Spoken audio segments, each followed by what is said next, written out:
वालेकुम, welcome back to my channel. उम्मीद है आप सब खैरियत से होंगे। अल्लाह ताला आप सबको अपनी अमान में रखें। तो इस वीडियो में बन रहा है बहुत ही ज़बरदस्त सा ये चिकन पराठा रोल। बहुत ज़बरदस्त रेसिपी, आप घर में मौजूद चीज़ों के साथ ये बना सकते हैं। तो इंशाल्लाह आपको मेरी पिछली तमाम वीडियोस की तरह ये वीडियो भी पसंद आएगी। तो वीडियो को शुरू करते हैं। बिस्मिल्लाहिर्रहमानिर्रहीम। मैंने ले लिया 200 ग्राम बोनलेस चिकन और उसमें 2 टीस्पून मैंने टिक्का मसाला डाला है।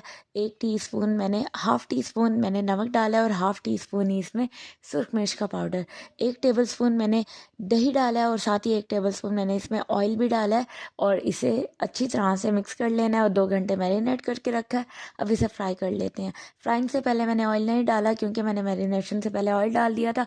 अब इसमें मैंने फ्राई किया इसे और पानी भी डाल के अच्छा सा ये चिकन तैयार कर लिया। और अब भी मैदा ले लिया मैंने, 1 कप मैदा है ये। आपके पास अगर फ़ाइन आटा है सफ़ेद वाला वो भी यूज़ कर सकते हैं। उसमें 1 टेबलस्पून मैंने घी डाला है, हाफ़ टी स्पून नमक डाला है और इसे अच्छे से मिक्स कर लेने के बाद इसमें मैं पानी डालूँगी और आटा गूँध लेना है जिस तरह से सिंपल आप रोटी बनाने के लिए आटा गूँधते हैं। आपके पास बटर है या देसी घी है तो वो भी डाल सकती हैं। 3 पेड़े बने हैं जी। जो मैंने आटा गूँधा था और 10 मिनट मैंने उसे इस तरह से रेस्ट दिया था और फिर ये अब उसे बेल लेना है। अभी इसे मैं रफली सा बेल लूँगी इसे, क्योंकि अभी हमारा मेन प्रोसेस जो होना है वो करेंगे। अब भी मैंने इस पे घी इस तरह से ब्रश के साथ ग्रीस कर दिया अच्छे से।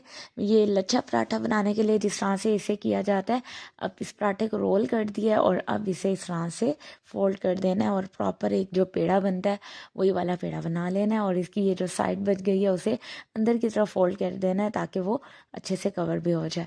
अब इसे बेल लेते हैं और जी बेलन पे मैंने थोड़ा सा आटा डस्ट कर दिया था। अब इसे मैंने बेल लिया और एक फ्राइंग पैन में या फिर तवे पे आप इसे बना सकते हैं। कोशिश करें कि अगर नॉन स्टिक वाला हो तो वो ज़्यादा अच्छा बन जाता है उसमें पराठा। एहतियात से मैंने इसमें पराठा डाला है, उसे एक साइड उसकी टर्न किया और अब इसमें मैंने घी डाल दिया। पराठे ज़्यादा अच्छे बनाने हो, क्रिस्पी बनाने हो तो घी यूज़ किया करें, उसके साथ ज़्यादा अच्छे बनते हैं। तो अब इसे मैंने लो फ्लेम पे इस तरह से बना लिया। दूसरी साइड भी इसकी टर्न कर देते हैं और जी ज़बरदस्त ये पराठे तैयार। इसी तरह से मैंने तीनों पराठे तैयार कर लिए। अब जो मैंने चिकन बनाया था वो 3 पराठे बनाने के लिए था, 3 पराठा रोल के लिए था। अब एक पराठा लिया, उसमें मैंने इस तरह से पिज़्ज़ा सॉस लगा दिया है और ये मेरे पास बंद गोभी है, खीरे हैं, ये मैंने इस पर लगा दिया और साथ इस पर चिकन लगा देना, जो कि चिकन पहले फ्राई कर लिया।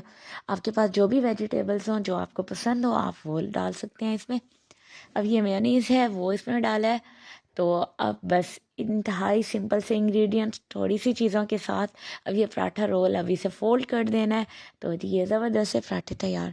अब आपके पास अगर बटर पेपर है तो आप उसमें फ़ोल्ड कर दें, अगर नहीं तो घर में खाने हैं इसी तरह से सर्व कर दें और कोशिश करें कि इन्हें गरम गरम ही ताज़ा ताज़ा बनाएं और खा लें और दरमियान में कट लगा दें और जी ज़बरदस्त से पराठा रोल तैयार। उम्मीद है आपको रेसिपी पसंद आई होगी।